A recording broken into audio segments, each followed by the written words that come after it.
बारम्बार भन्ने गर्छु यी सफ्टवेयरलाई प्र्याक्टिसको रूपमा मात्र लिनुहोस् न। याद गर्नुहोस् त 6-7 वटा वर्ड्सको सेन्टेन्स आएको छ, त्यसलाई तपाईँले सबै वर्ड्स कभर पनि गर्नुभएको छ, क्लियरली कभर गर्नुभएको छ, प्रोनाउन्सिएसन राम्रो छ, नअड्की कभर गर्नुभएको छ, तर पनि 90 को स्कोर पाउनुहुन्न नि। तर एक्चुअल टेस्टमा पियर्सनको एआई धेरै नै फ्लेक्सिबल छ। त्यसरी फुल स्कोर, फुल कन्टेन्ट कभरेज र नअड्की बोल्दा पनि 90 नआउने त हुँदैन भने यी सफ्टवेयरहरूमा किन विश्वास गर्नुहुन्छ? र अर्को कन्टेन्ट कभरेजको जुन टेन्सन छ तपाईँको, त्यसले तपाईँको रिपिट सेन्टेन्स बिगाडिरहेको छ नि। कन्टेन्ट थोरै कभर होस् तर क्लियर र स्मुथ छ भने तपाईँको राम्रो स्कोर आउँछ। तर उल्टो फोकस भइदिनाले तपाईँ कन्टेन्ट कभर गर्नतिर लाग्छ अनि अड्किदिन्छ बिचमा। अब चिज ह्याप्पै झर्छ।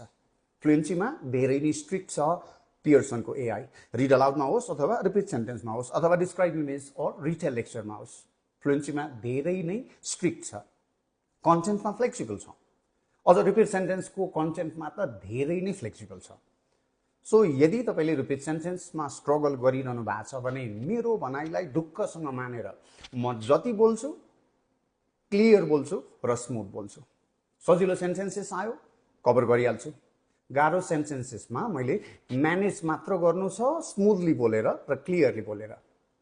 अब क्ल्यारिटी नै छैन भने त तपाईँ पहिला क्ल्यारिटीमै काम गर्नुहोस्। त्यसो त किन रिड अलाउडका लागि पनि क्ल्यारिटी चाहियो, रिपिट सेन्टेन्सलाई क्ल्यारिटी चाहियो, डिस्क्राइब इमेज रिटेल लेक्चरलाई क्ल्यारिटी चाहियो। क्ल्यारिटी नै छैन भने त तपाईँले स्कोर ल्याउँदैन, ढुक्क भन्नुहोस्। तर क्ल्यारिटी छ भने रिपिट सेन्टेन्ससँग डराउँदै नडराउनुहोस्। जति बोल्छु स्मुथली बोल्छु, क्लियरली बोल्छु।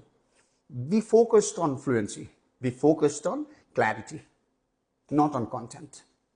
मेरो स्टुडेन्ट्सहरूले रिपिट सेन्टेन्समा कन्टेन्ट फुल कभरेज नगर्दा पनि स्कोर राम्रो ल्याइरहेको छ।